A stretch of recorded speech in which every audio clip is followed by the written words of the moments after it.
ప్రధాని మోదీ మీద ఉన్న పెద్ద విమర్శ ఏంటంటే ఆయన సీనియర్లను గౌరవించరు అని చెప్పి. ఆ పార్టీలో ఉన్న అద్వానీ అవ్వచ్చు, మురళీ మనోహర్ జోషి, గతంలో కొన్ని సంఘటనల్ని బేస్ చేసుకుని ప్రతిపక్షాలు కూడా మోదీ మీద ఆరోపణలు చేశాయి సార్.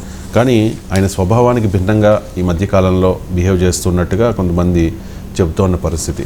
ఆయన అద్వానీ ఇంటికి వెళ్ళి ఆశీస్సులు తీసుకోవడం, మురళీ మనోహర్ జోషిని కలవడం, రీసెంట్గా వెంకయ్య నాయుడుని మర్యాదపూర్వకంగా వెంకయ్య నాయుడు ఇంటికి వెళ్ళి మరి మోదీ కలవడం. సో ఎందుకు ఈ మార్పు వచ్చింది అండ్ పరిస్థితులకు అనుగుణంగా మార్పు వస్తుంది అనుకోవాలా? అంటే సింబాలిజం, సబ్స్టెన్స్ అని రెండు ఉంటాయి సార్. సబ్స్టెన్స్లో మార్పు రావాలి, సింబాలిజంలో మార్పు వస్తే లాభం లేదు. సో సింబాలిజం అంటే తనకు సొంతగా మెజారిటీ రాలేదు, మోడీ అజేయుడు అనే సిద్ధాంతం దెబ్బతిన్నది. మోడీ కూడా ఓడించవచ్చు, అది కూడా ఉత్తరప్రదేశ్లో బీజేపీ సమాజ్వాదీ పార్టీ కన్నా తక్కువ సీట్లు వచ్చాయి.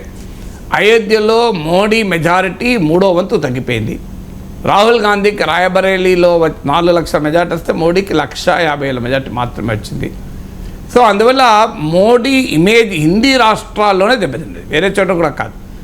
UP, Rajasthan, Haryana, north and western parts of the country Modi మ్యాజిక్గా చెప్పబడే ప్రాంతాల్లోనే మోడీ దెబ్బతిన్నాడు. సో ఈ పరిణామాలు వచ్చాక ఇక ఏకపక్షంగా వ్యవహరించడమే ఈ పరిణామాలకు కారణము. ఒక వ్యక్తి అన్నీ తానే చేశానని చెప్పుకోవడం సరైంది కాదు, అది స్వయం సేవకుల లక్షణమే కాదు. ఇది ఆర్ఎస్ఎస్ అధినేత మోహన్ భగవత్ డైరెక్ట్గా అన్నమాట. ఇది అంటే మోడీకా గ్యారంటీ హై అంటే ఒక వ్యక్తి చుట్టూ రాజకీయ పార్టీ, అందులో సైద్ధాంతిక పునాదులపైన ఉన్న పార్టీ భారతీయ జనతా పార్టీ. మోడీ ఉన్నప్పుడు ఉంది పార్టీ, మోడీ లేనప్పుడు ఉంటుంది. సో మోడీ అసలు రాజకీయాల్లో రాకముందు కూడా భారతీయ జనతా పార్టీ సైద్ధాంతిక పునాదులు ఆర్ఎస్ఎస్ నెక్స్ట్ ఇయర్ 100 ఏళ్ళు జరుపుకుంటోంది. మరి అంటే మోడీ పుట్టక ముందు ఒక 25-26 ఏళ్ళ ముందు ఆర్ఎస్ఎస్ పుట్టింది. కానీ అంటే ఆర్ఎస్ఎస్ ఐడియాలజీ కన్నా మోడీ గొప్పవాడా?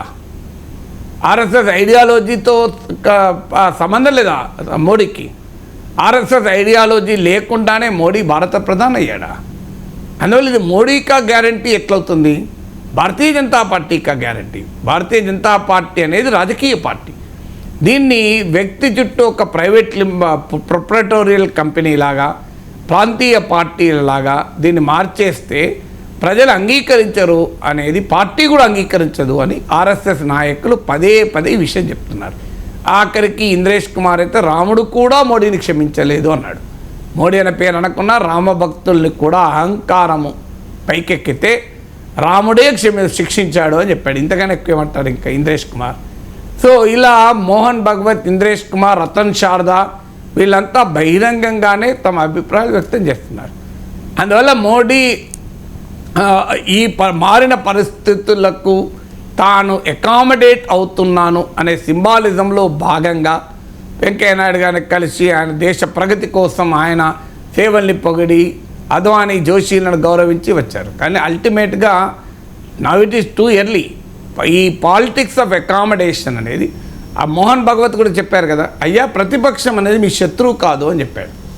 కానీ ప్రోటోన్ స్పీకర్ ఎంపికలోనే శత్రువుగా చూశారు.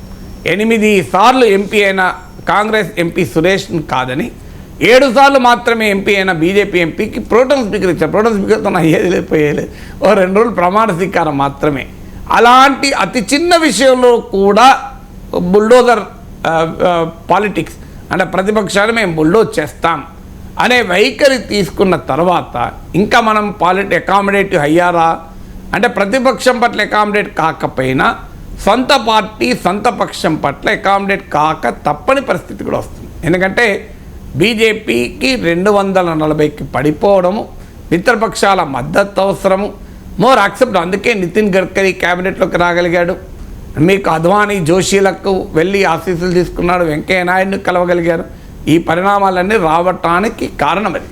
సో అందువల్ల పరిస్థితులు మనుషుల్ని మారుస్తాయి. మనుషులు పరిస్థితులకు మార్చడం కన్నా చరిత్రను మనుషులు సృష్టించరు, చరిత్ర మనుషులు సృష్టిస్తుంది.